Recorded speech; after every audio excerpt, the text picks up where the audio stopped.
Virtual Racing School was developed to provide support to the next generation of sim racers.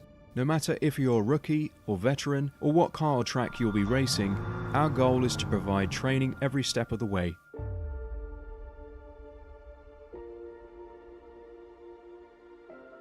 We found that iRacing can be quite difficult without proper training. There needed to be a way to prepare for on-track racing. With VRS, you can literally learn from the best sim racers in the world, including four-time NASCAR iRacing World Champion Ray Alfalla. And Ray Alfalla is a four-time champion of the NASCAR Peak Antifreeze iRacing Series. Three-time iRacing Grand Prix World Champion Martin Kroenke. Martin Kroenke becomes a three-time world champion. Rallycross World Champion Mitchell de Jong. Mitchell de Jong is now champion for the iRacing Rallycross World Championship Series. And many other top sim racers. Data packs include everything you need to start learning. Our World Championship coaches create the data packs by setting a hot lap or a series of fast laps for you to compare, analyze, and replicate. Data packs also include a tutorial where the coach points out techniques they use to hit the fast lap. This gives you access to the latest driving techniques and setups before you even hit the track. Sign up for a free account and download the VRS telemetry logger. With this application running seamlessly in the background, your laps automatically start syncing to the VRS website. From there, you can analyze and compare two laps of your choice, whether it's your data, the coaches, or your teammates. VRS will automatically target improvement opportunities so you can get up to speed even faster. VRS also makes it easy for you to request and schedule one-on-one or group coaching sessions. These sessions can range from 30 to 90 minutes, and you can select the car, track, and setup combination of your choice. Visit virtualracingschool.com today to sign up and get started.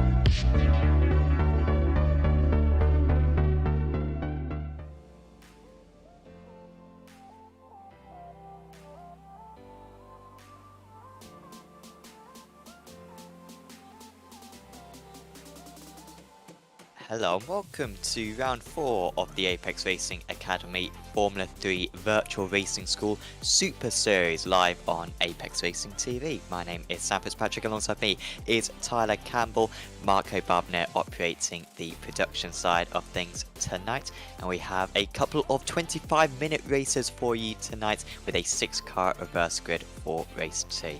Tyler, this is a little bit of a different circuit compared to the ones we've visited so far. I mean, Hockenheim, a very big GP circuit, Montreal and Phillip Island may be a bit narrow, but I think this circuit takes the narrowness to a whole new level. This place has not got a lot of runoff areas, it's all grass around the track as well, and whilst it's a lot of fun to drive, overtaking could be very tricky tonight.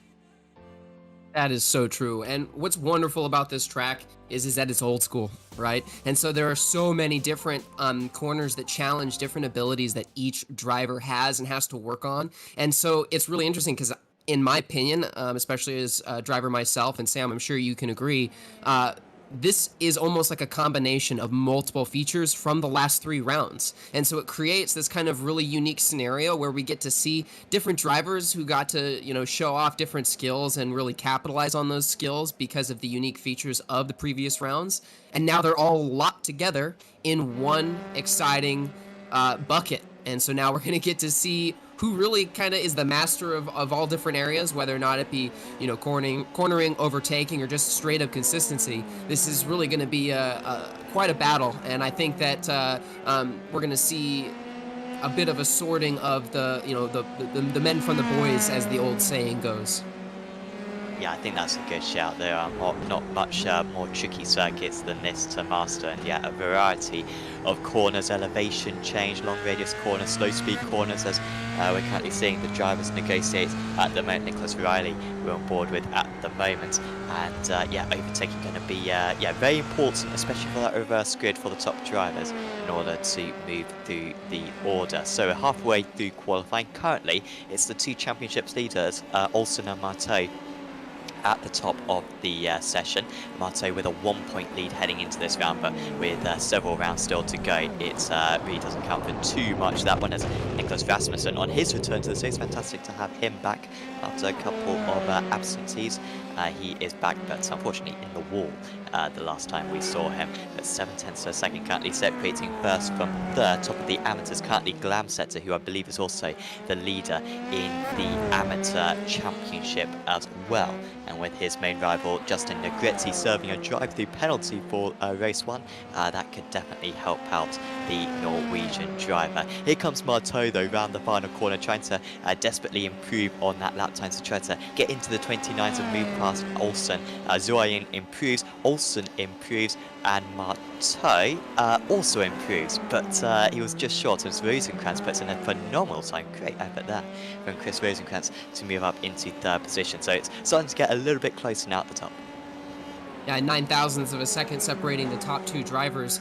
Qualifying position is so important here, especially as the tires are, going to take a little bit to cool or to warm up. It's going to be so important to be able to have clean air and to not have to focus on fighting your way through those, through corners 1, 2, and 3 especially, because if you are set out in the wrong place going through 4 and 5, it's going to make for a very hairy situation. So you can see all of these guys are a little bit spread out, trying to take advantage of draft whenever they can.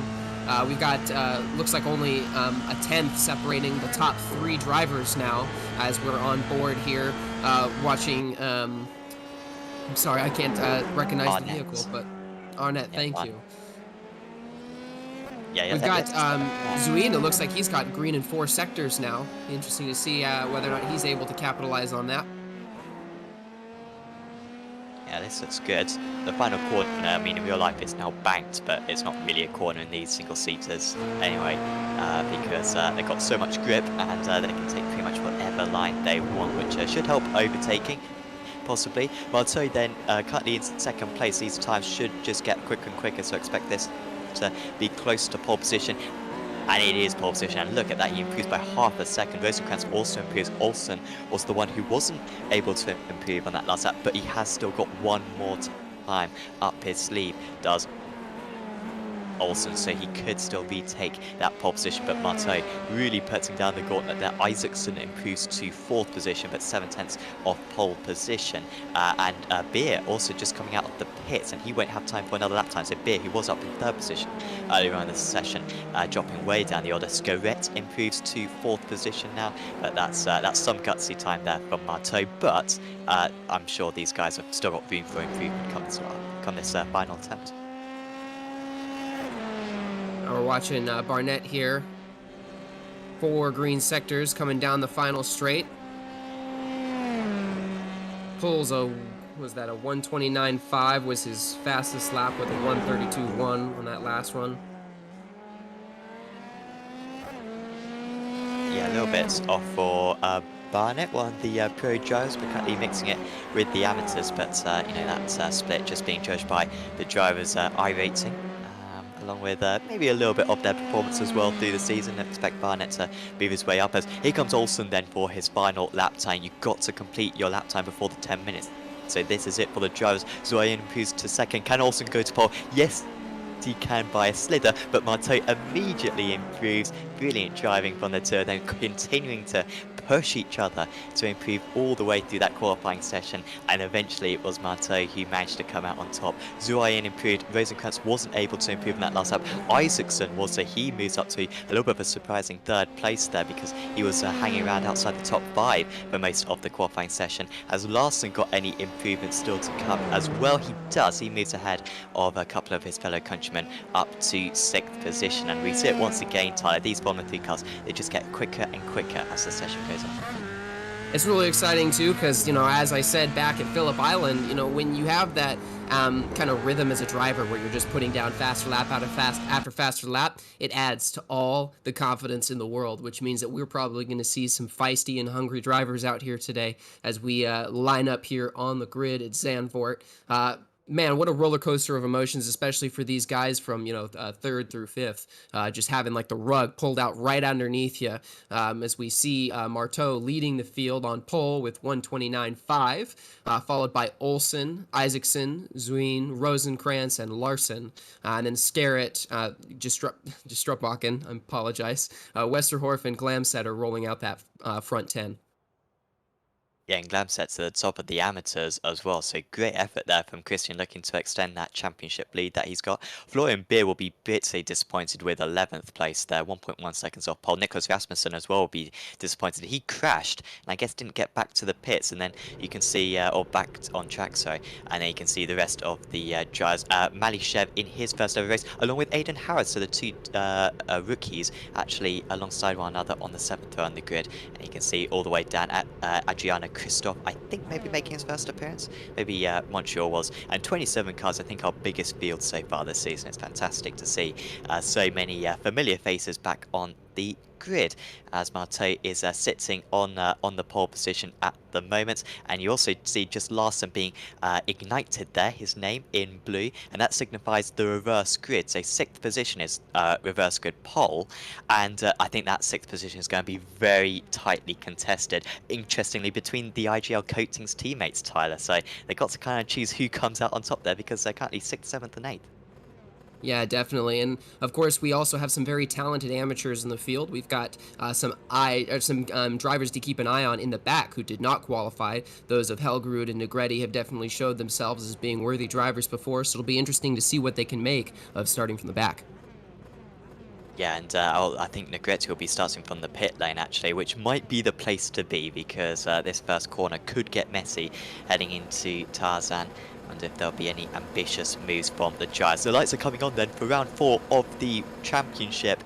Marteau puts his foot down, and it is a decent start for him. It's a poor start though for Olsen, and he might lose out to Isaacson immediately. Isaacson trying to get some clear air just in front of him, but we might even have 3 wide as Olsen goes for a deep move heading into turn 1. Marteau left enough space on the inside and holds on to a crucial lead through the first few corners. No issues for the front runners so far, but Marteau only a slither ahead of the rest of the drivers, just as it was in qualifying. And despite Isaacson's fantastic launch off the line, he wasn't able to really get anything done in the end. But this is a part of the circuit where you can slipstream and maybe muster up an overtake in the middle part of the lap where the track starts to open up. As here comes the move from Olsen up the inside. This is super bold, dipping down the hill here, but Marteau managing to pull out ahead. The 2 championship contenders sliding all over the place, and still Marteau having to leave space for his main championship rivals, as Olsen is going for every single opportunity. Again there alongside with the Swedish driver trying to get ahead, but I think that was one side too many, and the Dutch driver of Marteau holds on for the first half lap.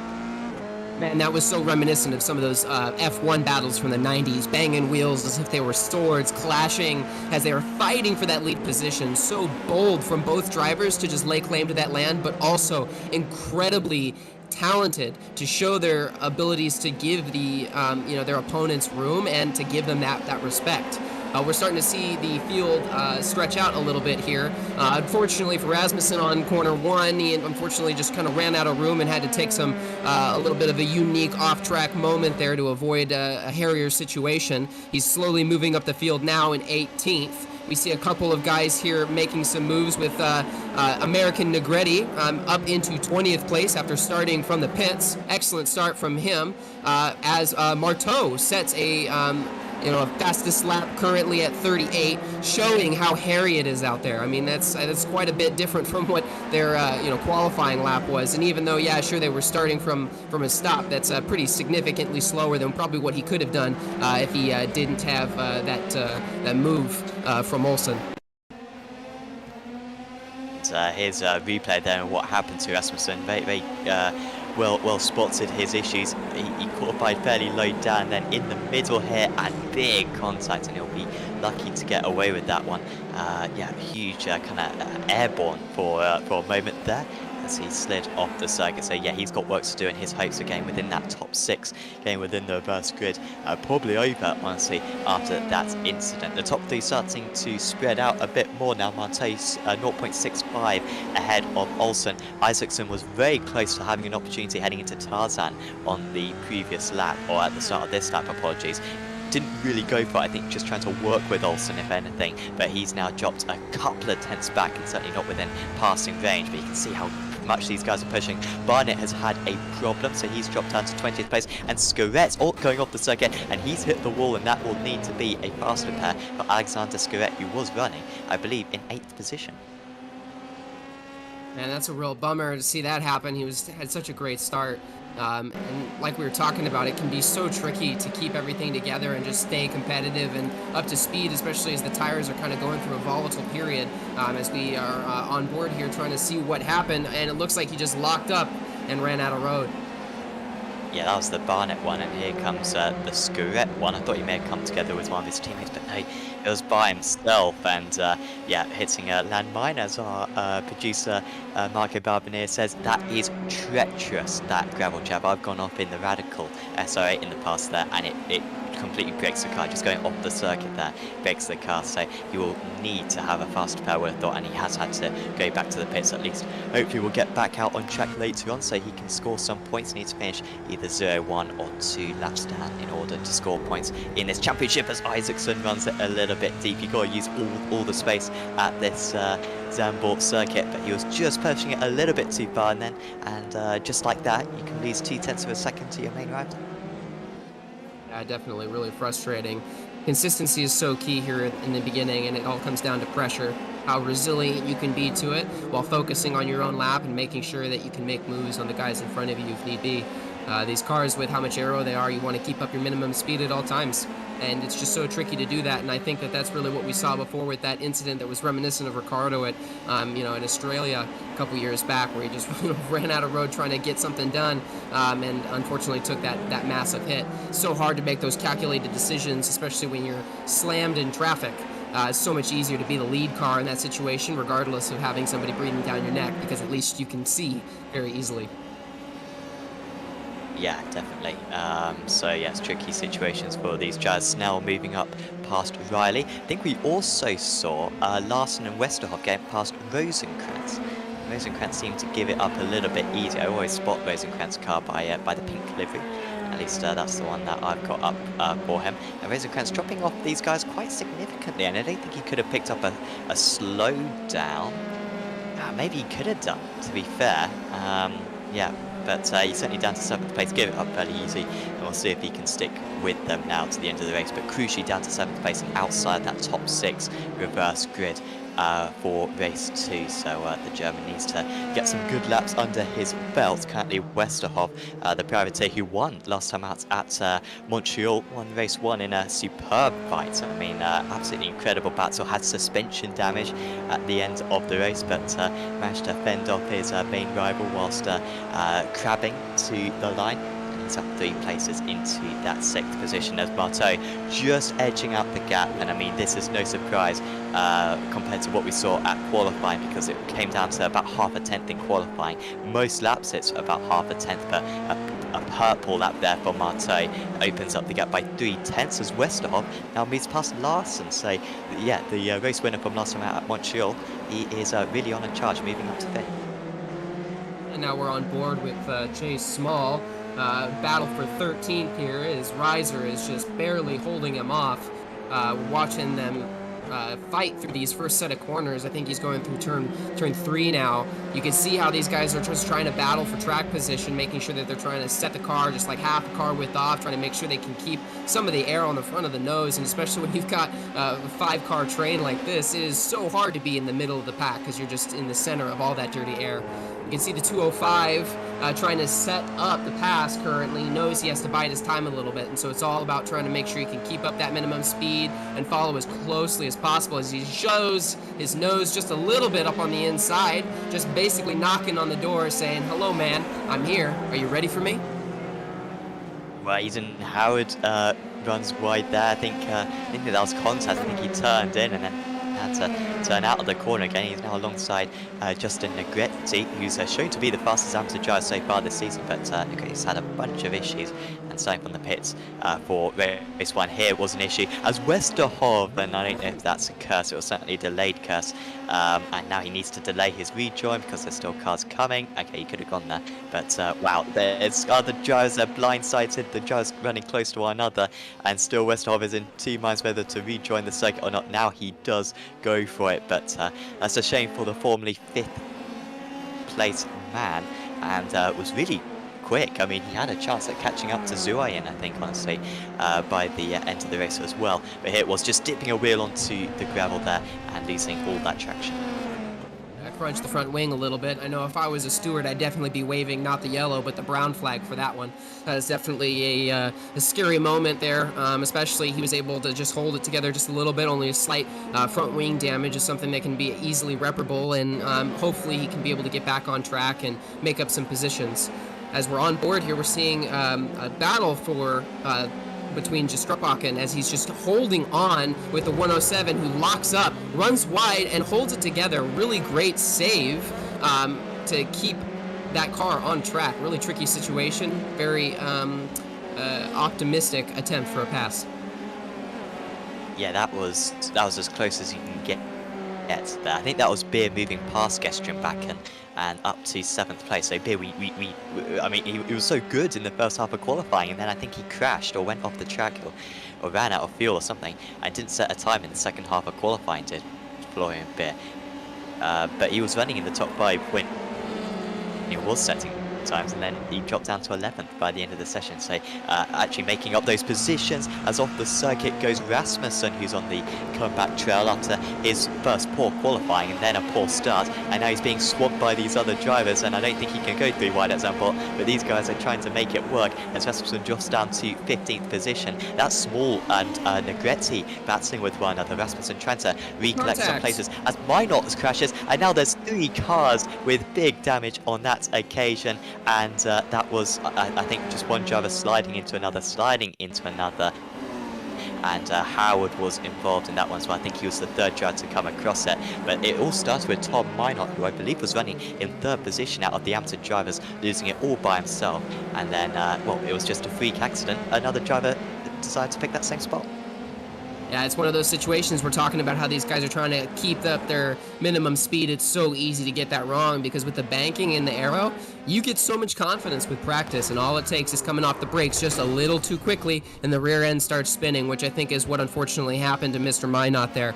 He was set up really well, 2nd place in the amateur fight. I think he was only a 2.5 seconds behind Glamsetter. Glamsetter just being incredibly consistent now with a 3-second gap back to Malishev, and Negretti, sure enough, moving his way up, now 4th place amongst the amateurs.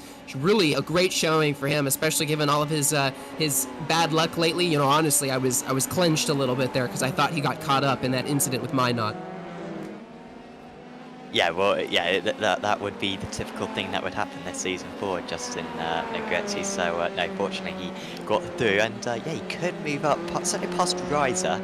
Malishev in his first ever race in Apex Racing League and doing particularly well is the Russian driver. Glamsetter probably too far ahead, but wow, could Negretti only finish 1 place behind Glamsetter? That would be some fantastic damage recovery. Not any of them will get into the reverse grid. These top 6 seem pretty secure, albeit Beer catching up to Rosenkrantz, and also with a poor lap that last time round. I mean, you would have seen the graphic just at the bottom of the screen that Marco was showing, that he lost 0.8 of a second to Marteau that last tour, so the gap's very quickly gone from 1 second to 2 seconds. That must have been a slight issue for Olsen. In fact, we might be able to show it so you can see how much closer now Isaacson is behind, and Olsen around this part of the circuit, so tricky. I mean, just threading the needle, and once again there's no curb there for a little bit of that corner exit, and just dips the wheel to the grass, drags him out wide, and loses, yeah, about a second that he lost right there, as Reiser has been caught by Negretti, and judging by how quick Justin's been so quick tonight, I think this move should be fairly easy.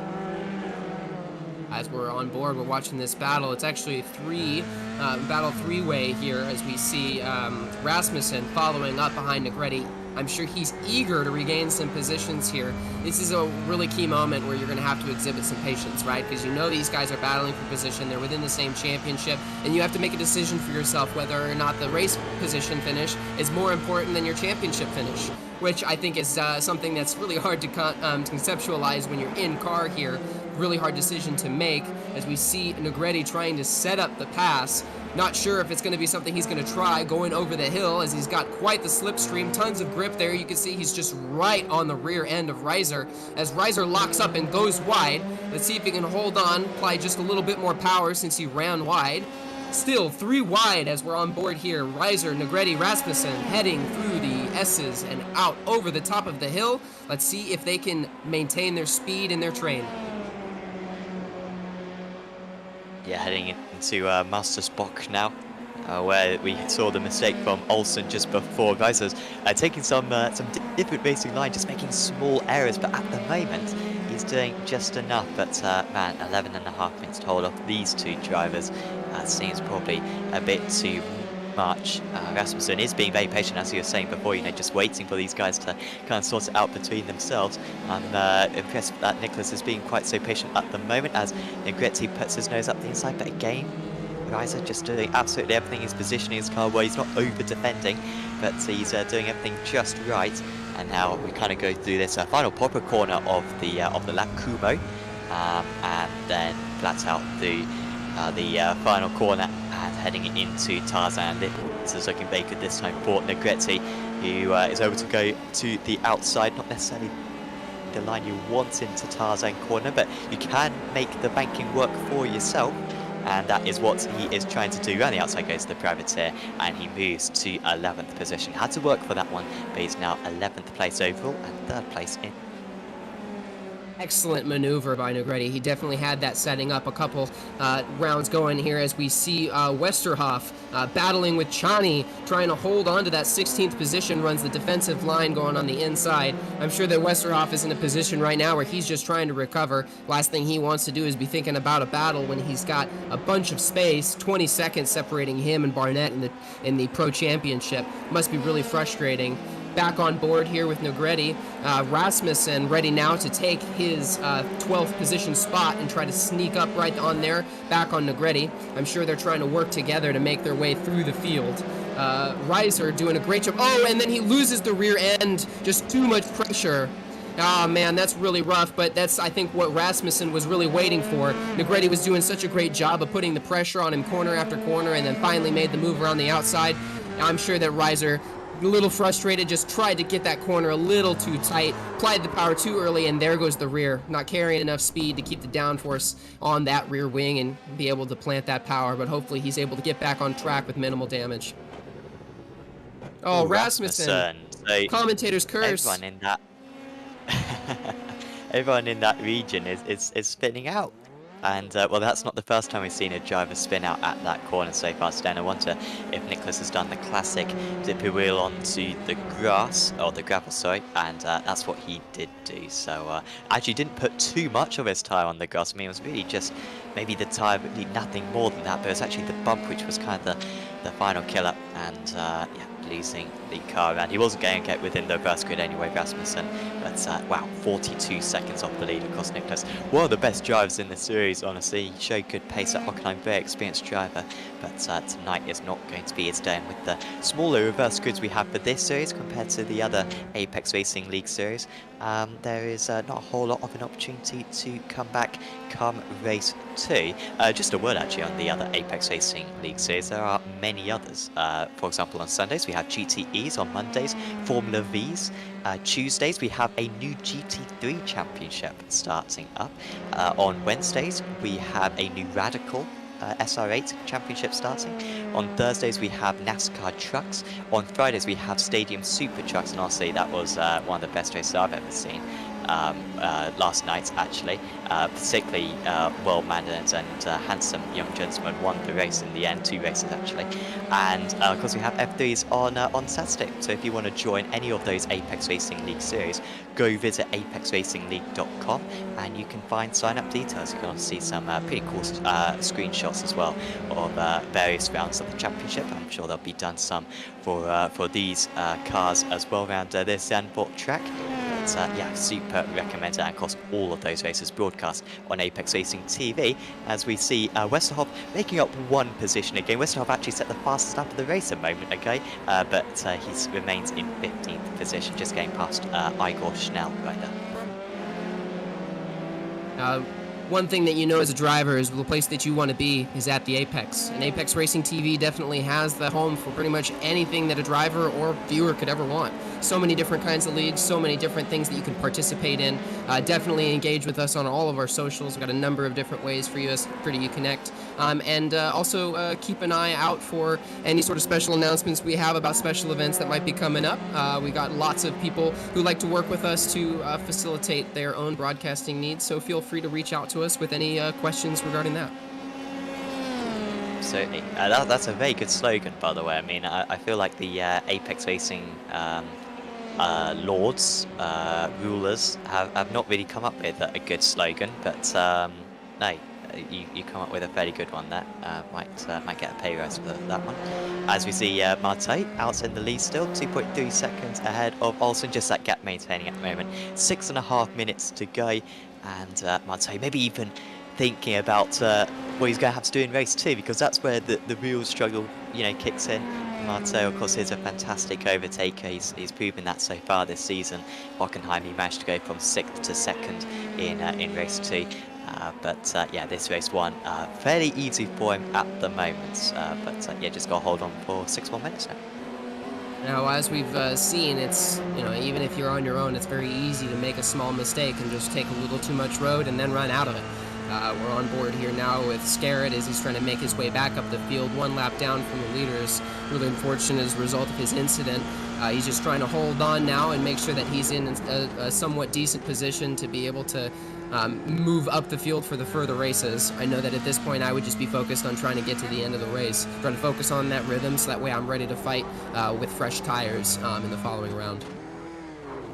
Scarrett spinning round, he locked the rear tyres there, and this is a very tricky race for him. Fortunately, there's not too many drivers right behind him, but that is a shame. And yeah, dropping well away from Minot and Howard. Interestingly, Minot and Howard, of course, were 2 drivers who came together at Tarzan Corner earlier on, along with one other driver actually. But those 2 battling with one another, and you might be thinking, hang on, Minot lost a tyre earlier on, so too did Howard. Well, you get a faster pair in this series, so that is why they are back out on circuit. Only 1 lap down as well on the race leaders, so yeah, that's why they're able to continue racing. As Westerhoff versus Rasmussen, now this could easily be a battle for the lead, but just with the way that these 2 evenings have gone, it's for a very lowly 14th position. Westerhoff, one of the fastest drivers out on circuit at the moment. Rasmussen seemingly struggling down that straight. Honestly, the draft effect really helping out with Westerhoff, and the Dutch driver moves to 14th. Excellent pass there, definitely set that one up. Patience is key here, as we're talking about, which is really kind of counterintuitive given the speed of these vehicles. But I know that I think if I were Rasmussen, I'd be trying to get out of my head right now, knowing that you have pace and seeing a double-digit position on the scoreboard. I mean, that's never fun, especially if you've got that kind of predatory nature, as most excellent drivers do. We see here as we're wrapping up the final 5 minutes here, very close through the top 10 from 5th to 10th position. Looks like we're actually on board now, going to watch Isaacson in 117. 3rd position, Isaacson. Looks like he dipped off a little bit, but thankfully he didn't have any major implications there like some of the drivers we've seen. Unfortunately, we've seen races ruined there, but he definitely got off easy. Yeah, that was I think probably 80% luck and 20% skill that he didn't crash there. Managed to kind of straighten up the steering, which is all you can really do, which isn't necessarily actually the best thing around that, because the bumps kind of get worse. But well, yeah, he managed to keep it in a straight line. May have a bit of aero damage after that, but should be fine to finish in 3rd position. And we'll just take this opportunity to thank one of our sponsors, one of our title sponsors for this series, Virtual Racing School, for sponsoring this broadcast, and also sponsoring a few other of our Apex Racing League events. Of course, Virtual Racing School with over 50 data packs of road and oval racing, setups, track guides, data analysis software, and one-on-one coaching. Pretty much anyone who I talk to who has tried out Virtual Racing School absolutely raves about their telemetry software. It is so useful to being able to exactly identify around each circuit where you're losing time to a pro driver, because you do a lap, the pro driver does a lap. You compare your telemetry and you can see exactly where the time difference is coming from. So do certainly check out Virtual Racing School if you want to get better on iRacing. So we have 2 minutes 20 to go, and Negretti almost catching up to Malishev now. This could come down to the final couple of laps. Yeah, definitely. He's been chewing this up for a little while. Roughly about half a second faster lap over lap. I think that he's chewed up probably about a 4-second gap between the two of them over the last couple of laps here, as we're on board now with Rosenkrantz, who's now sitting in the prime position for the reverse grid going into the next race in that 6th position.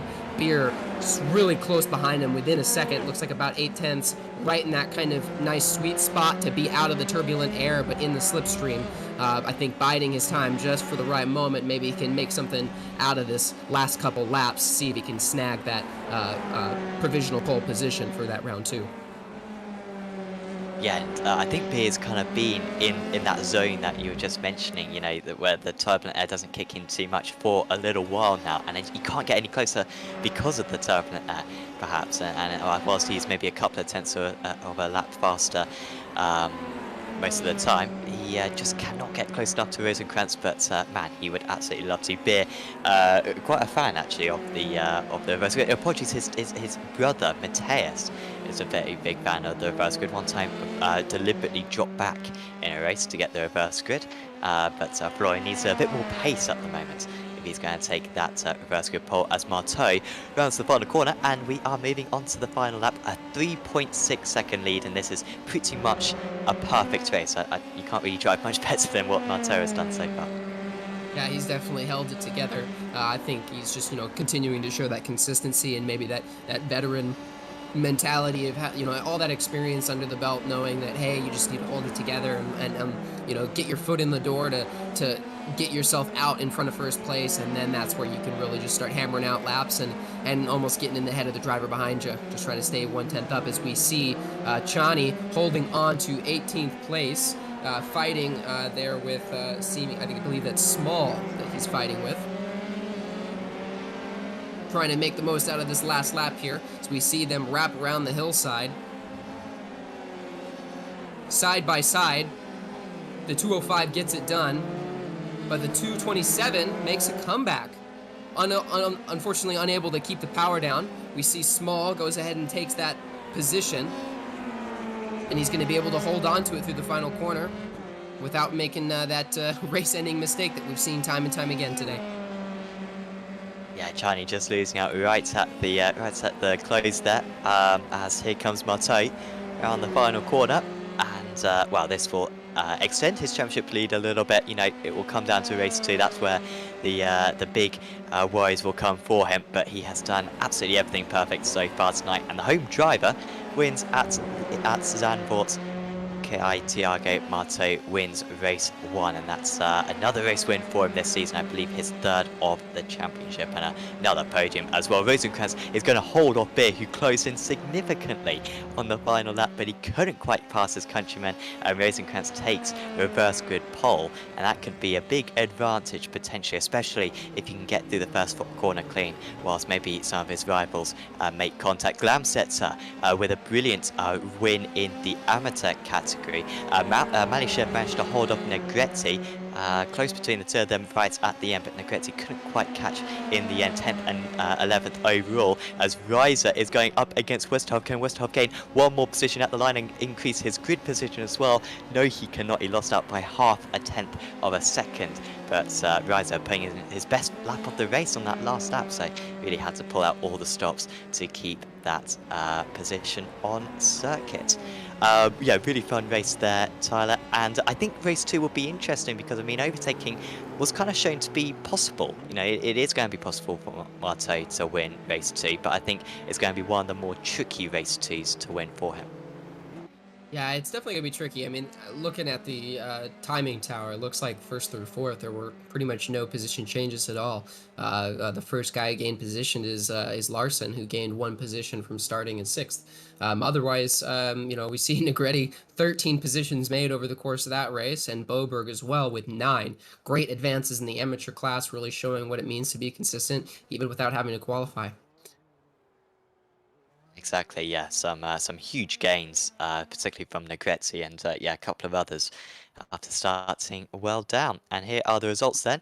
Marteau with the race win. Like I said, I think that's his 3rd race win of the season. He's certainly got one at Hockenheim. Don't think he got any at Phillip Islands or Montreal. Certainly didn't get one at Montreal, but anyway, he's the championship leader, defending champion Marteau. It's not a surprise. Olsen, 2nd place. Isaacson in 3rd. Zuayen was a quiet 4th, just ahead of Larson. He had to pull off a couple of means. Good work there from Rosenkrantz to hold on to 6th. Beer being compromised by his poor qualifying in 7th. Gestrian Bakken finished in 8th. Then it was Glamset to top of the amateurs. Malishev in his first ever Apex Racing League event, a brilliant 10th place overall, and Justin Negretti rounding out the amateur podium. Most positions gained of anyone for him, I believe 16. Sean Barnett finished in 12th place. Then was Thiago Reiser, Steven Westerhoff, Nicholas Rasmussen, Ingo Schnell, Richard Boberg, Chase Small in 18th place. And behind that was Kimbrali Charney, Andreas Helgerud, Philip Russell, Tom Minot, Alexander Scarrett, Aidan Howard, Nicholas Riley, Christoph and Chuswell were the final 2 entrants. The last 3 did not finish the race, won't score points, unfortunately. We have got we have got a few sponsors for this broadcast, and we're about to show you a trailer for one of them to just see the services that they provide. But we'll be back in just a moment on Apex Racing TV here in the Apex Racing Academy Formula 3 VRS Super Series.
Welcome back to Apex Racing TV and the Apex Racing Academy Formula 3 Virtual Racing School Super Series. You were just watching a trailer for SDK Gaming, which is the software that we use in at Apex Racing TV, and honestly we could not do the level of production that we do without them.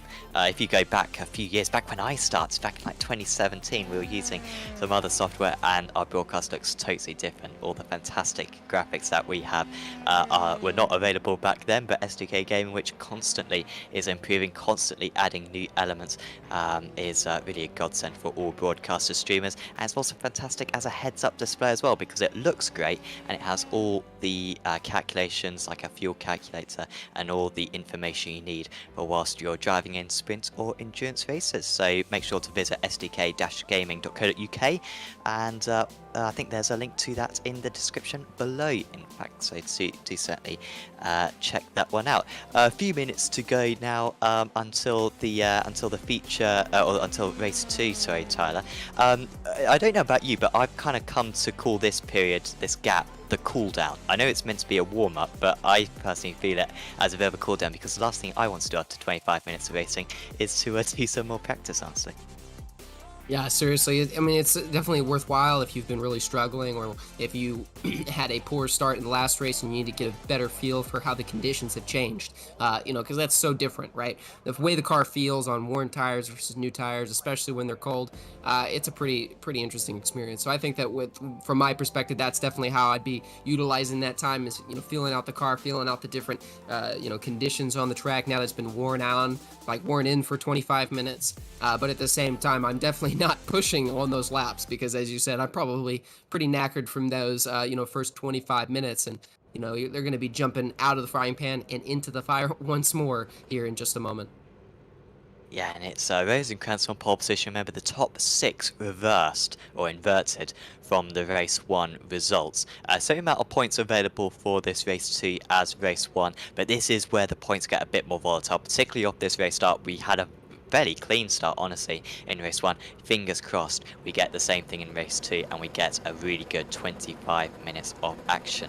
So Rosenkrantz then from the pole position, can he hold on to it heading into turn 1? The lights are out and race 2 is underway. Rosenkrantz immediately trying to cover off the inside line. He's got just about a good enough start. The whole field trying to get to that inside line. They know where the best place to be on the track is. Zuayan trying to go around the outside of Larson at the moment. I think he's going to make that one work, and that's a crucial move there for the Canadian, which might really give him a chance at the race win. Olsen trying to attack just behind. It's been a good start actually for the Swedish driver as they just drop back slightly. Rosenkrantz running wide there. He's almost hit the wall, and he's certainly going to lose the lead here as Zuayan just sweeps ahead, and the Canadian goes from 3rd place to 1st place in the first few corners. There was an incident in the back there in turn 1 in the back. I believe it may have been Snell, unfortunately losing it on the exit of turn 1. And I'm not sure how many people got collected in that, unfortunately. Oh, and Rosenkrantz off again. Hopefully he can keep it together without catching anybody up. Does an excellent job of coming back on track. He's going to need to take a deep breath here, collect himself. Those tires are going to be covered in dirt and still cold. Looks like he's not trying to give up, goes up on the inside, looks like another incident, another driver locks up. Olsen makes a fatal mistake and is off track and stuck in the sand. That is a tough break for that frontline competitor, finishing 2nd in the last race, just behind Marteau. That is such a bummer. And it was such a good start as well for Olsen. I think it was up to 2nd place, and yet making a crucial error, or 3rd position I think he was in. Rasmussen having another miserable race. So there has been a few changes. Great driving once again from the most part of the drivers. No pile-ups right there. So yeah, top notch to the guys out there. Glamsetzer leading the amateurs still ahead of Negretti. Reiser up to 12th position. So good start actually for Reiser, up 1 place from his start. As Larson moves up into the lead past Zuayan, hasn't been able to make the move stick though into the next couple of corners. I think the Norwegian has been able to make it. So Larson leads this race then. Zuayan with a mistake similar in nature to the mistake from Rosenkrantz earlier in lap 1, and Larson now leads, but Zuayan with the slipstream, and we saw Rosenkrantz try to come back on the last lap around this part of the circuit. We don't tend to see a whole lot of overtaking here, but on the sim racing world you can be a little bit more liberal when it comes to those overtakes around that part of the track. Larson though had enough speed to hold hold on as Marteau fiercely trying to pass Isaacson for third position just in the background. But this really could go to any one of these top 4, I think, right now. Oh, it must have been disaster for Glamsetter as I'm watching him fall down the timing charts here. Not sure exactly what happened to him. Had a really great battle there with Negretti just a couple minutes ago, and then was also taken by Westerhoff. Unfortunate for him to see his race kind of fall apart there a little bit as we watch Zuhain make a move into first place, passes Larson with a very strategic placement of the car, entering that nice little kink there. If he can hold on and keep the power down, he's going to be able to stay out in front. Larson only half a second behind him. Isaacson, looks like 2/10 of a second behind him. It's going to be really tight, lots of slipstream to take advantage of here. We see Marteau coming up right on the back of Isaacson. Is he going to poke his nose out? He is. He's going to hold it together, late braking, but decides better of it, decides to carry more speed and is able to make that pass on Isaacson and get the power down nice and clean. Larson still in second place, 3/10 behind Zuin, doing a really great job of holding that together. The Canadian is just being consistent, but pushing super hard. You can see him lock up the tire, but just a little bit. Not enough to cause any trouble, but just enough to get him just a couple more tenths. Still only 4/10 in front of Larson. This is a really tight battle for the front 3.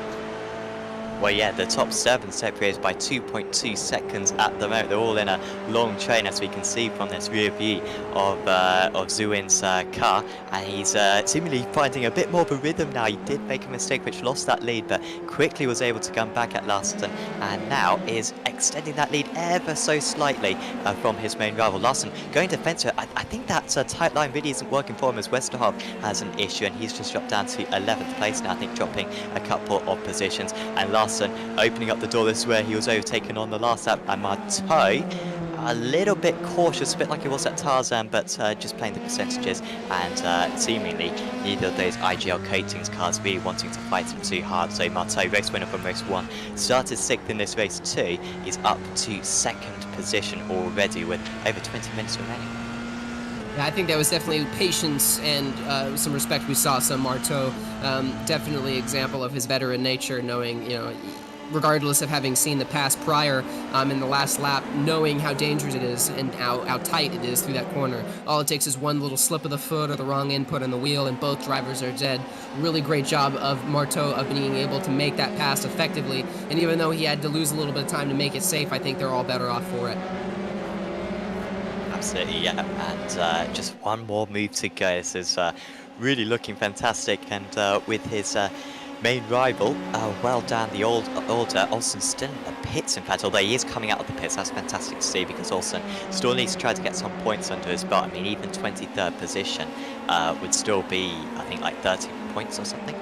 Although actually, is he? Maybe he's out of the race. In fact, might be Olsen. So that would be really dreadful if that is the case, and could be a big hit on his championship. And yeah, it does seem like he is out of the race. So yeah, amazing news right now for Marteau, as Zuayin is apologies, that's a back marker. Apologies, going all David Croft right there. And yeah, that's the back marker getting out of the way. Sean Barnett doing a very good job letting that entire lead pack go, as the top 2 pulling away. Zuayin though driving absolutely brilliantly, saying personal best laps of the race, most laps at the moment, and really leaving Larson and co to their own devices.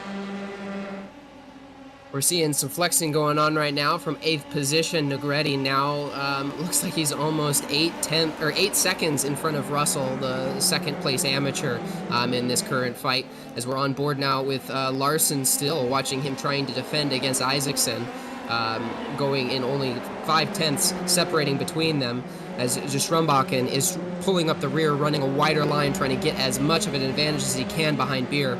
Really tight fight here. I mean, even just from, we're seeing these battles from 3rd to 7th, and then from, 11th to 15th. It's just entirely tight, and we're seeing what we were talking about earlier, Sam, where it was all about making sure that there's consistency in all areas of expertise as a driver, and it's pushing everybody to their limits. I'm sure they're all feeling a little bit tired now. They're trying to set into that rhythm. We're now almost 10 minutes into this 2nd round here.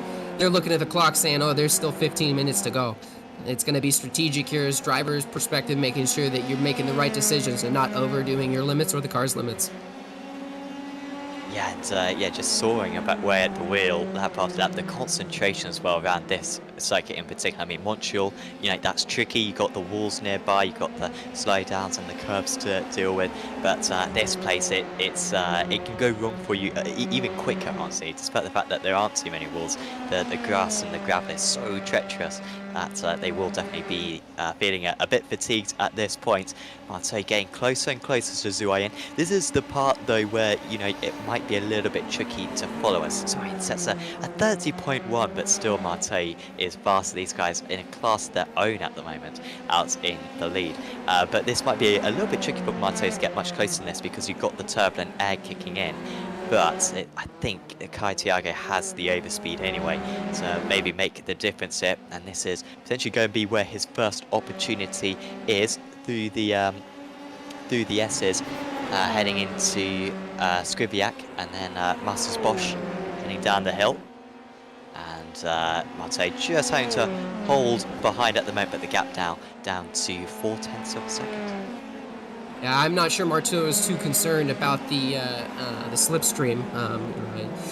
At the point that, you know, looking at the car behavior especially, you can see how different drivers are more aggressive on turn in versus even here watching Florian Beer following Rosenkrantz. You can see a little bit difference in their driving styles as Beer is just a little bit more smoother on his inputs rather than darting out. He smoothly shows himself and is able to transition very nice and easily on the brakes and still be behind him by only the 0.4. And we're seeing the very same thing being done by Marteau. Same gap, 0.3, and an equivalent level of calmness. You know, it's he's coming up right on the rear. This is typically a place there's a lot of pressure for both drivers, and you can see him very clearly pointing himself, even though he has to weave back and forth a little bit, very comfortable around the outside, nice and smooth, holding that nice and tight, wheel to wheel, able to put down the power.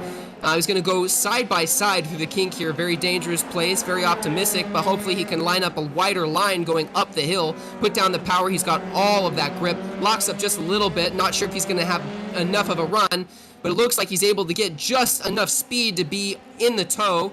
Trying to take the inside line here. He's going to be set up for the outside going down the hill. This is going to be really tricky. Let's see if they're going to be able to give each other some respect as Marteau backs out just a little bit, staying right on the inside, running on that wider outline. Hopefully going to dive on the inside here. You're going to see him stick his nose up. This is a hard braking zone. He's going to do a great job of putting it down on the inside, hitting that apex and rolling just enough speed.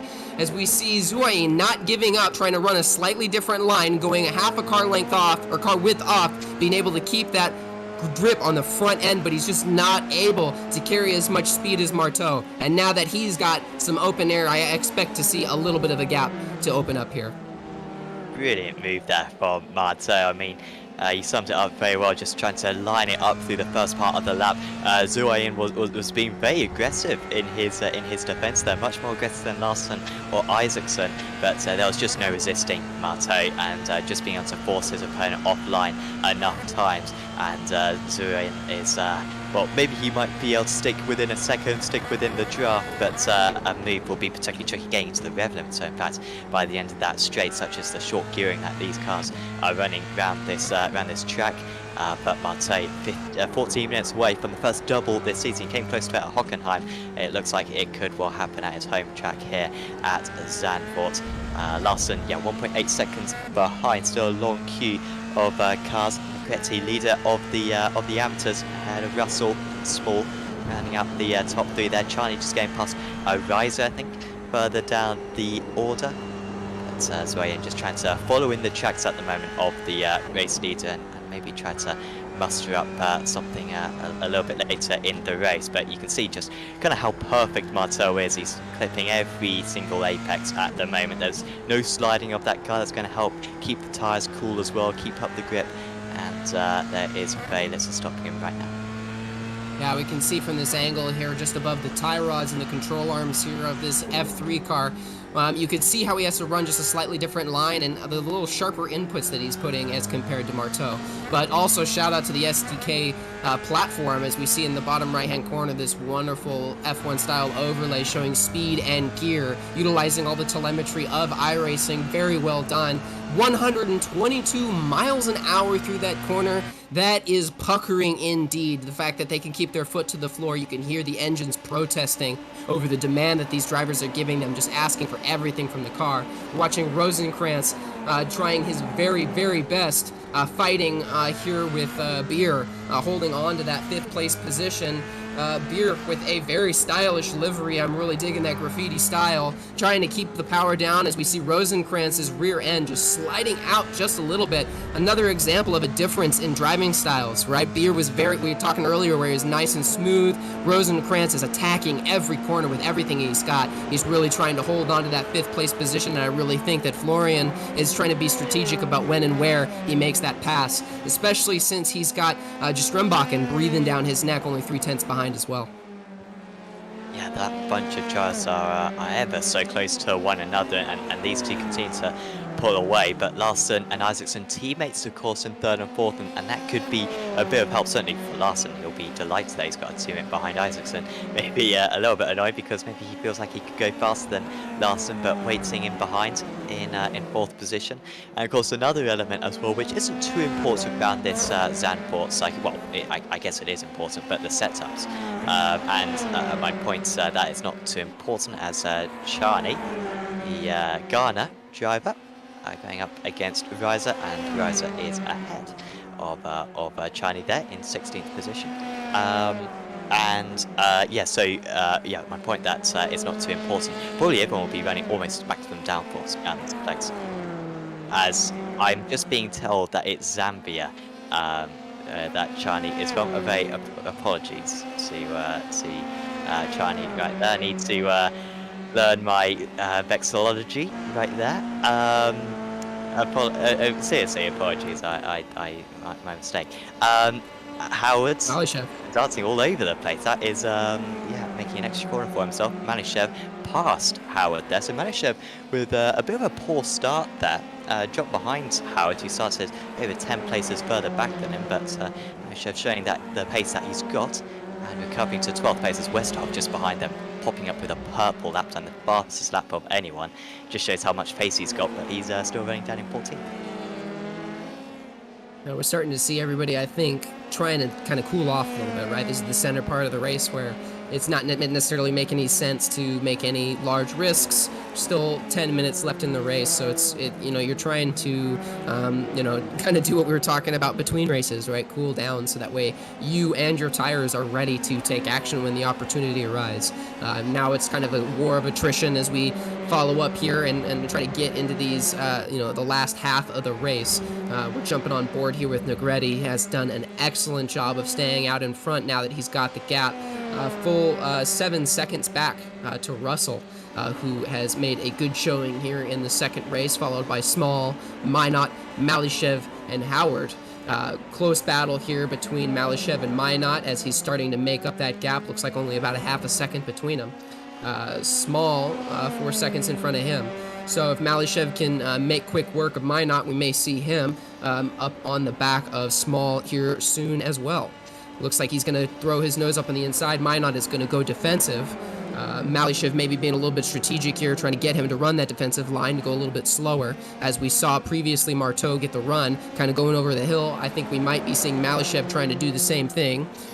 Minot taking the wider line as well, locking up just a little bit, but does a great job of continuing to pull down the power. Unfortunately, runs out the tack just a little too long. You can hear the engine protest against that driver's demand, giving Malishev a little bit of a run advantage. You can see that toe just trying to stay one width off, staying right behind him. Minot getting a little loose in the front end, just showing how much that driver is pushing to stay in front. This is going to be quite a battle as we see Malishev run 2 tires that look like the left rear and the front left, just a little bit off the sand, as now he's facing the wrong direction on track, the middle of the track, in one of the most dangerous positions. Thankfully, very smart to get off track here. Hopefully he can rejoin safely as we see drivers come through. Thankfully, the yellow flag is waving locally, so they are warned that there is a car off track. A really unfortunate slip of the mind there, I think, for Malishev. He was doing a really great performance, but Minot doing a great job of resisting the pressure and really laying claim to whatever land he wanted there, and taking control of that situation. Yeah, Minot was dancing quite aggressively to defend his position, all within the rules, I thought. But I thought that maybe if those two did get even closer, then there could be fireworks. But yeah, in the end, the mistake from Malishev, really the first mistake that we've seen from the rookie so far today, dropping him down the order right there.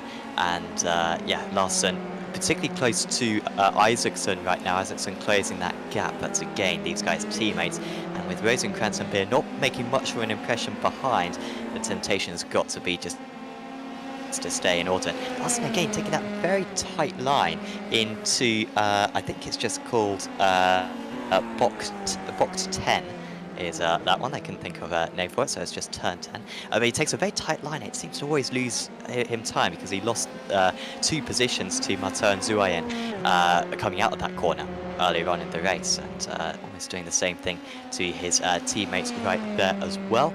Martin now with that 1.3 second lead ahead, but well, Isaacson's particularly close this lap, and I just wonder if there's going to be a switch between the teammates here for IGL Coatings. This is as close as Isaacson has been all race long, but well, unless they're going to coordinate it, that was not close enough for a dive. Yeah, even though they're teammates, you know, here's the thing about us drivers, and you know this, Sam. We're hungry, and we want any position we can get, especially if it's going to have some champagne that comes with it. So regardless of being teammates, I know that Isaacson has got that image in his head, and he is just kind of waiting, I think, for Larson to make that mistake so that he can make it easy on their teammate relationship when it comes to making that pass. I know that regardless, you know, the championship points are always in the play here, and teammates may play nice, but we're here to compete, right? And so I think that we might see some fireworks as we get a little bit closer here to the end of the race. Hopefully they're allowed to race one another, but as you say, you know, they may do a coordinated attempt if, you know, Isaacson is really showing that he's got the pace over Larson. Yeah, well, he seems to be getting closer and closer, and he's got another 5.5 minutes to go. Maybe his tyres are in a slightly better shape, but yeah, we'll see if he can pull it off. Rosencrantz at least not too close behind at the moment. Here comes Westerhoff. He's very close to the back of Minot and Howard. Okay, it's Westerhoff, but continuing round. Oh, he's gone for the inside there. Contact between the two of them, and well, I'm sure there'll be a lot of finger pointing there. I wouldn't be surprised if they protest one another, honestly, for that one. But and we won't go for a particularly.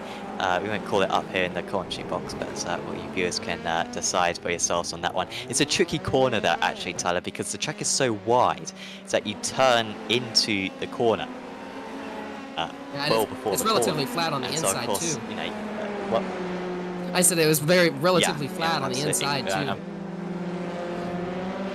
And yeah, so causing a lot of problems there, and well, that just sums up his day, doesn't it? Another issue for Westerhoff, and yeah, he's not even going to get a top 11, it seems.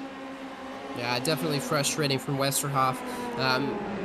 It's definitely one of those situations where you have to try to make smart decisions under pressure, and given that he's in a different championship from those guys, not necessarily sure in the championship fight it was necessarily smart to try to go for a move there. And of course, you know, especially if it was a half-baked idea, you'll see accidents like that. And I think that, you know, it does take 2 to tango, so there definitely could have been room there. And like you said, we're definitely not going to call it here in the commentary box, but really frustrating from both sides, regardless of which car you're in, to kind of have that incident, and especially if you're the one who ends up facing the wrong way on track. Yeah, there are post-race stewards, of course, which the drivers can ask to look at any incidents that happen out on circuit, and yeah, the penalties can be given as a range of penalty points or pit lane starts for the next race. So a variety of punishments that the stewards can use.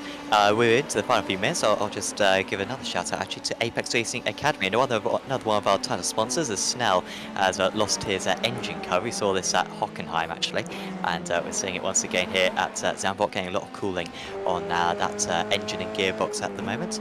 But yeah, Apex Racing Academy sponsoring this series, also offering a 3-month subscription to all of these F3 drivers. So I'm sure many of them will be using Apex Racing Racing Academy setups right now. And why wouldn't they be doing so? Because I believe Peter Bayman, former World Championship driver, I think still a World Championship driver actually, is Peter, one of the best drivers in iRacing, designs the setups for these F3 cars for every track in the F3 official series. There are setups and track guides designed for any users, and there's 28 other cars being covered as well on Apex Racing Academy. It's super easy to use, and it's also integrated with Virtual Racing School. So go over to apexracingac.com to get signed up on that platform, as Beer was extremely close to passing Rosenkrantz just in the background. Just had to resist that move in the end. But this battle, 3rd and 4th, and then 5th and 6th, as close as it's been for the entire race. Looks like just Strembakken may have made a mistake back there and now has a 4-second gap to Beer. As we're back on board with Westerhoff, he's now caught up to Minot, trying to make a late claim to land here on the inside as we head into the small kink. Bump wheels just a little bit, maybe trying to fire a warning shot over the bow. As Westerhoff makes the pass, he gets on through, although he gets a little loose in the front on exit, able to hold it together. He's going to get that 11th position. Definitely really like what you said about Apex Racing and the F3 series. So many different advantages to being involved with one of the many arms of Apex Racing. The advantage of being able to get that set up for the first time, and then also the value of stewards. It's so frustrating when you are in a small-time league that's being stewarded by the same owner who is also competing in the league. Whereas in Apex Racing, you get a dedicated group of stewards who are non-biased and educated in racecraft to give you the best and most adequate and even playing field when competing for some of the top places in these very competitive championships.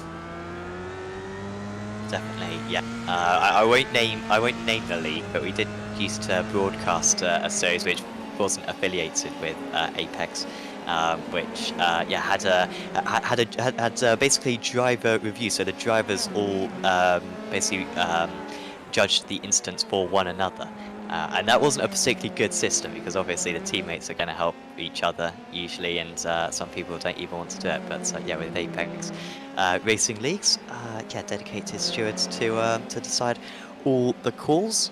And yeah, I don't think they'll need to do too much work because for this race at least, Tyler, because you know, as we move on to the final lap of the it's been really high quality from the judges. Yes, we did have a couple of offs, but we didn't have any pilots, which I was fully expecting in both races, honestly. It's been a very well-managed race. I just hope that Florian Beer keeps that up and doesn't take out Rosenkrantz in the last lap pit. I don't think that'll be an issue, but we're definitely, since we're on this final lap, we're going to see him want to make a move. As you see him poking his nose in there, just knocking on the door, letting him know that he's there. Rosenkrantz doing a really great job of carrying lots of speed. Isaacson having fallen back just a little bit from Larson, seeing maybe if he can catch up here in the final part of the lap. We see Beer just trying to cut off as much as the track as possible and shorten the distance traveled as compared to Rosenkrantz. It's really the most you can do when you've got that turbulent air in front of you. Really hard to be able to keep up the speed, especially within that last half second. We're seeing Isaacson starting to poke up just a little bit on Larson, but still about 6 or 7 tenths back. Unfortunately for Beer, it looks like he may not be able to get it done unless Rosenkrantz makes a mistake. It's going to be really close here. As coming around the final quarter for the first time this season, we're going to see a double race victor. Thiago Marto wins twice at Zandvoort and takes a healthy advantage in the championship. Rosenkrantz was able to hold on against Beer. And well, that's probably the story of Florian Beer's race. Honestly, stuck behind Rosenkrantz at the end of race 1. And he kind of thought would be down to limitation. I think he's come out as the highest point scorer in the amateur category right there, because his main rival Glamsetter finished all the way down in 20th position, and so back to the championship lead goes Justin Negretti after that strong finish. Russell and Small on the podium. And well, what can you say about Thiago Marto across these two races, Tyler? Because race 1, he got the lead, he got pole position, then just kind of had to take it home. That race 2, though, he had to pull off some overtakes, but there was just no stopping him. He really is a very complete driver. Yeah, definitely. I mean, I used the word twice already this broadcast when talking about Marteau, and I think that veteran really does explain that, as we see Reiser just unfortunately not able to make the pass there, only a tenth between them. But Marteau was just absolutely consistent, smart, made educated decisions, communicated very well with the car, and that's why he was able to safely get up to the front. He was very patient and was in control the whole time. And I think everybody could feel that, right? Especially when you have somebody breathing down your neck, you can see that the number on the nose of their car. That's really intimidating, especially if they can hold that for laps on end, and then it's just a matter of seeing the door open and saying, "Thank you very much, sir, and have a nice day." Yeah, some real heads-up driving there from Mate, and it yields 2 race wins. Big credit to Georgie Zuin there, because I don't believe the Volante racing driver has ever won a race in Apex Racing League history. But he was very close, and had it not been for Marteau, it would have been quite an easy race win for him, honestly. But just being beaten in the end by the 1-2-2.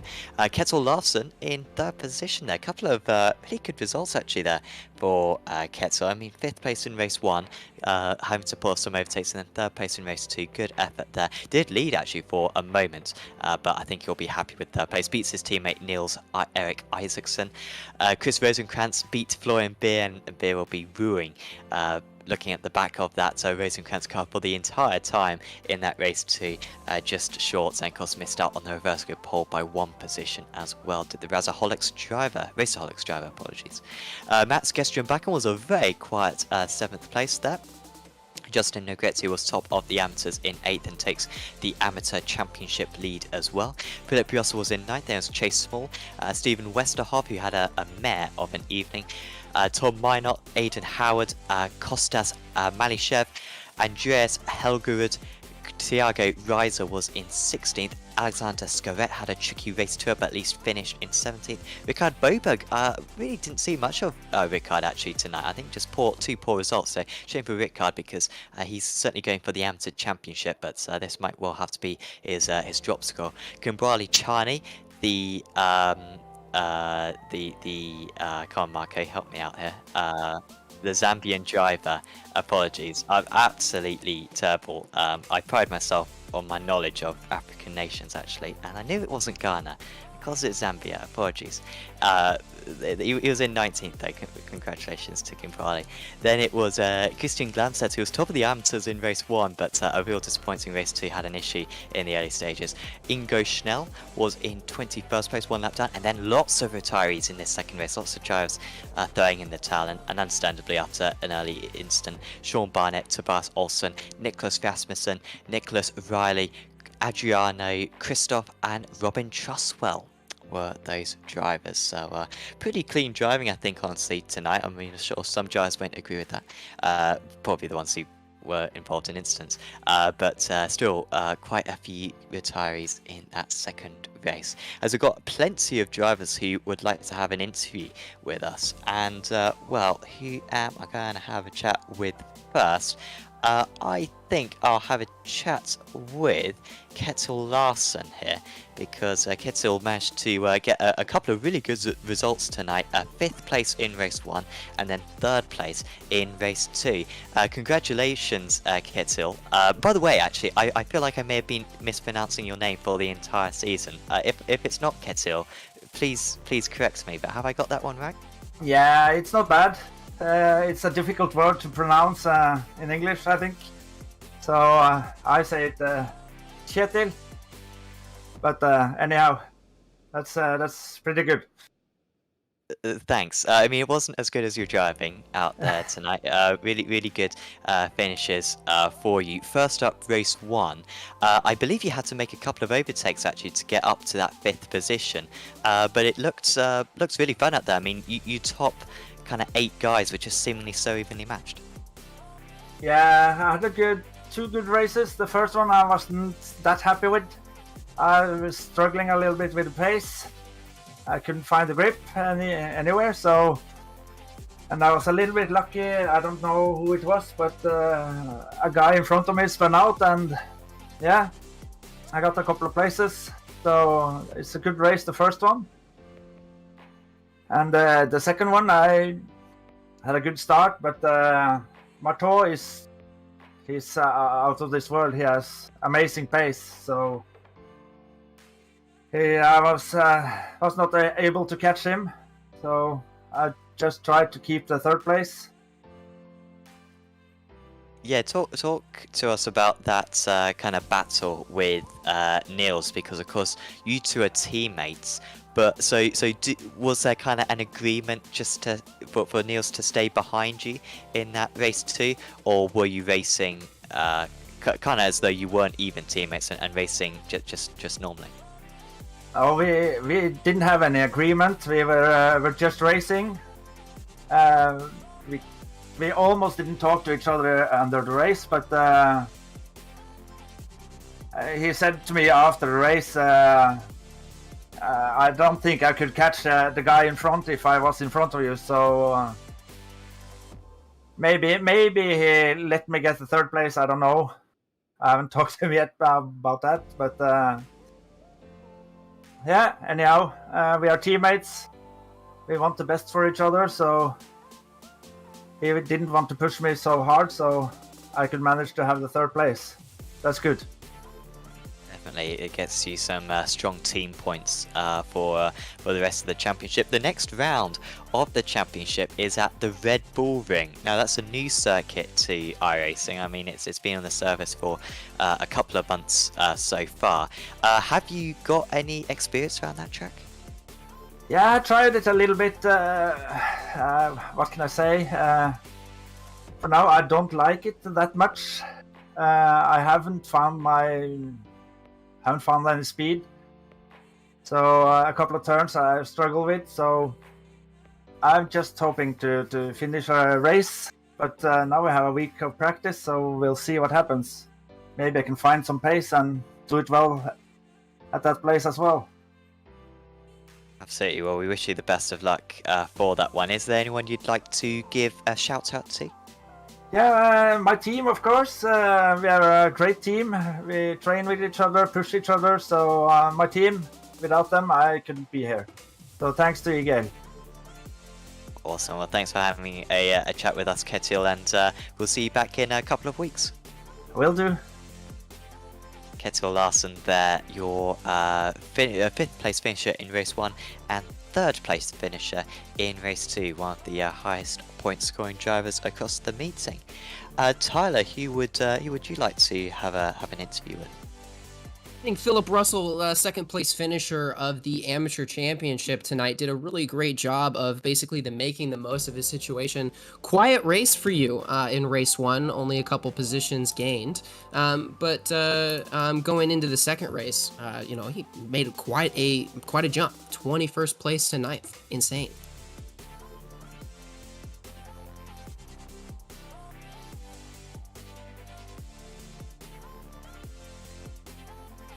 And Philip is joining us here in the commentary box. How you doing tonight? Great race in that second race.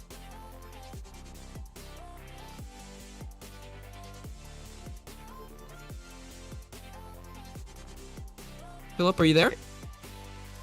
Okay, I think we're going to go ahead and pull in Mr. Rosenkrantz then. Done a great finish on the podium tonight. 3rd place overall, 5th place overall in that second race. Excellent finish, just holding off Beer. You must be absolutely sweaty to get that 5th position, because he definitely had your number. How did that race go tonight? Yes, so I'm quite happy with the result.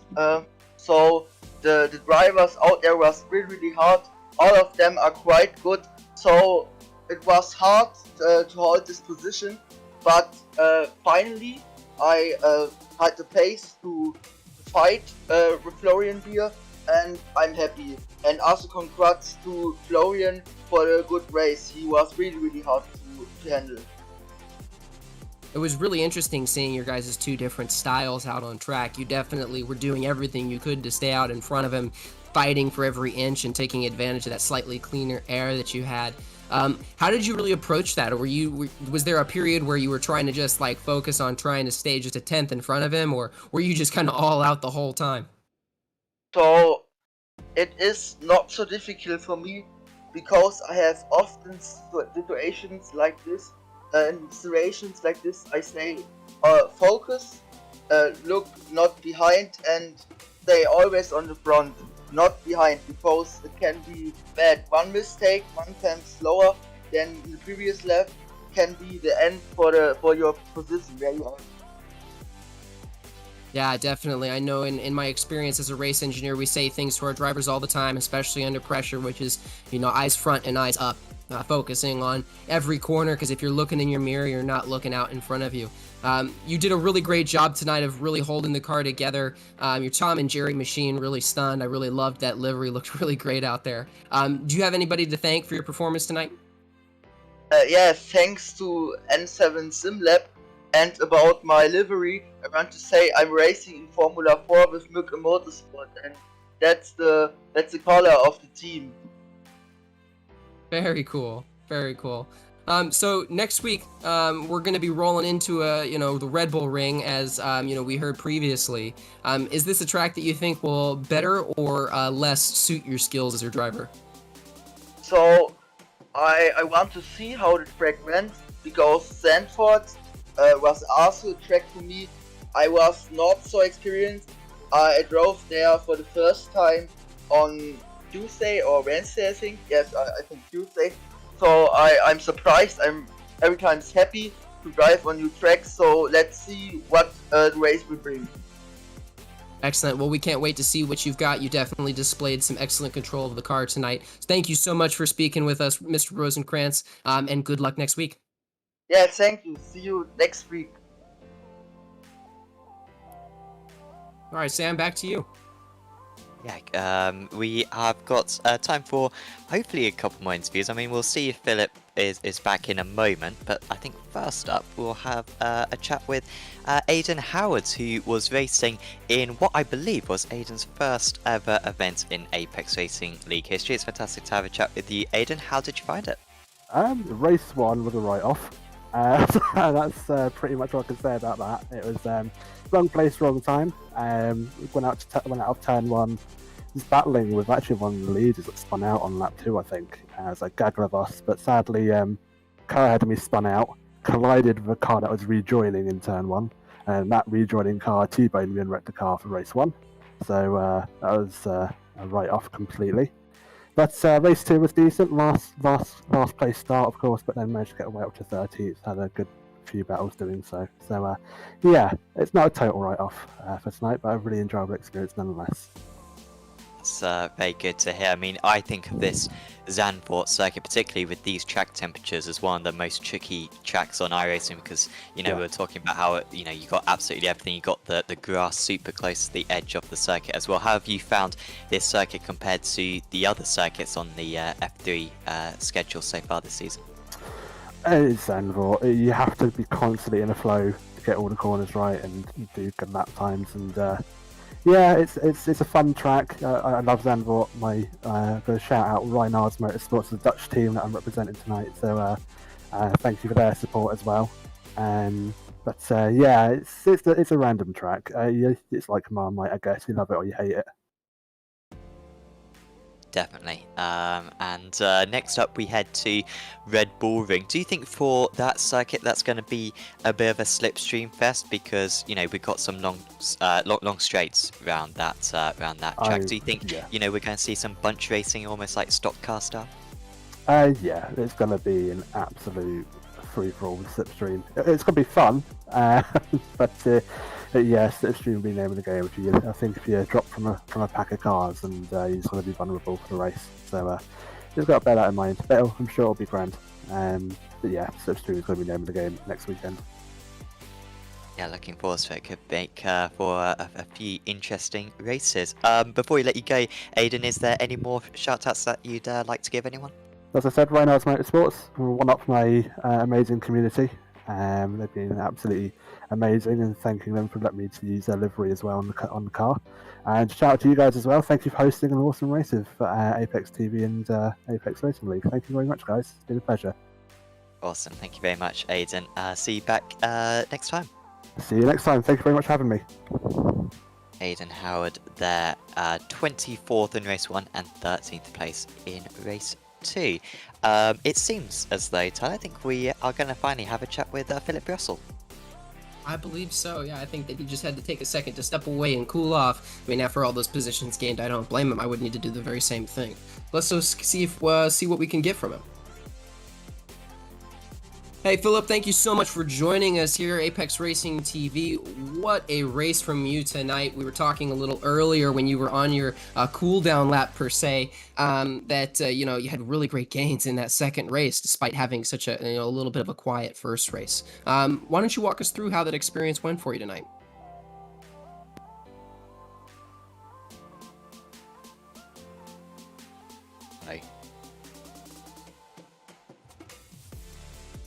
Unfortunately, we can't hear Philip, which is a shame. That's a shame. But anyways, a very great race from everybody tonight. What a just an absolute blast it was for me. Sam, I don't know about you, but this was a really great display of everything that we had hoped for. Really can't wait for Red Bull Ring next week. It's been just an absolute blast from you. So thank you very much for having me. Sam, to you. Yeah, it's been, like I keep on saying, I think really high quality driving tonight, as we've become accustomed to in this Apex Racing Academy Formula 3 Virtual Racing School Super Series. And we've still got a few more rounds to go. I mean, if you want to take part in this championship or any of the other Apex Racing League championships for that matter, head over to apexracingleague.com and get yourself signed up.